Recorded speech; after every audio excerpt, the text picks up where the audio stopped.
Assises nationales, tout ce qu'il faut savoir sur les résolutions.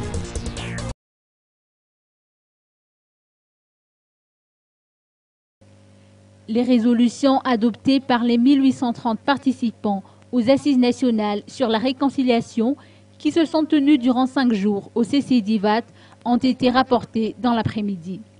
La principale résolution émanant de cette réunion initiée par le Conseil des Églises chrétiennes de Madagascar ou FFKM concerne la dissolution de toutes les institutions étatiques, à l'exception de la présidence de la République.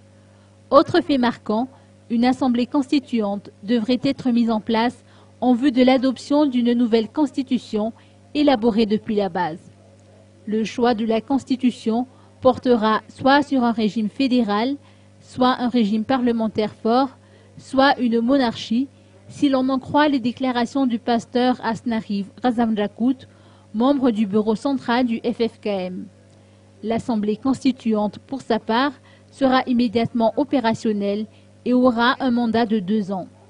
Il a également évoqué la création d'un comité de pilotage composé du FFKM, du président de la République, de représentants des participants et d'un juriste, mais encore un comité de suivi des résolutions adoptées au CCI d'Ivat sera mis en place.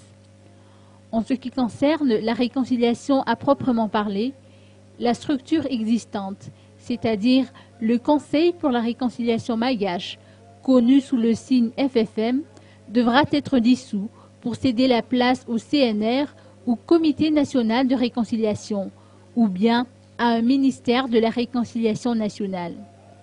Les autres résolutions préconisent la mise en place, respectivement, d'une structure de suivi des partis politiques, d'un conseil des sages où l'on trouvera les anciens chefs d'État malgaches et d'une 3e chambre parlementaire au sein de laquelle les chefs traditionnels sont appelés à siéger.